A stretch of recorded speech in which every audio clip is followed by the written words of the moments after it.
अमरावती महानगरपालिकेच्या विविध विभागांमध्ये कंत्राटी पद्धतीने 650 अधिकारी आणि कर्मचारी नियुक्त करण्यासाठी काढलेले बाह्यस्रोत कंत्राट अखेर नॅफॉक कंपनीला मिळण्याचे निश्चित झाले आहे.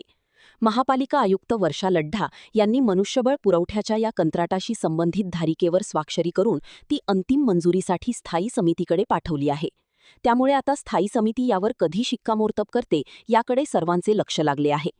जानेवारी महिन्यात सुरू झालेली ही निविदा प्रक्रिया तांत्रिक अडचणींमुळे 2 महिने रखडली होती. मात्र छाननी समितीने सर्व 4ही कंपन्यांच्या दरांची नव्याने पडताळणी करून सर्वात कमी दर असलेल्या नॅफॉक कंपनीची निवड केली आहे. या 650 पदांच्या भरतीसाठी सुमारे 61,17,56,901 रुपयांची निविदा काढण्यात आली होती. महापालिकेच्या वेगवेगळ्या विभागांतील रिक्त जागा भरण्यासाठी 30 जानेवारी 2026 रोजी 61 कोटीहून अधिक रकमेची निविदा जाहीर करण्यात आली होती. यामध्ये निविदा सादर करण्यासाठी 12 फेब्रुवारी ही अंतिम मुदत होती.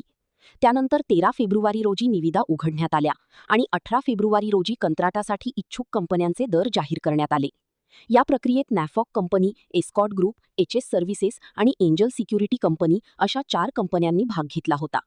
नॅफॉक कंपनीने 4%, एस्कॉर्ट ग्रुपने प्रतिव्यक्ती 1025 रुपये जीएसटी शिवाय 3.85%, एचएस सर्व्हिसेसने 3,35,52,640 रुपये जीएसटीसह 3.85% आणि एंजल सिक्युरिटी कंपनीने 2,44,70,276 रुपये जीएसटीसह 4% असे दर पत्रकात नमूद केले होते.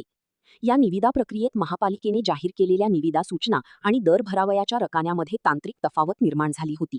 महापालिकेने कमिशनचा दर टक्क्यांमध्ये मागितला होता, परंतु रकान्यामध्ये टक्क्यांऐवजी अंकात उल्लेख झाल्यामुळे कंपन्यांमध्ये संभ्रम निर्माण झाला.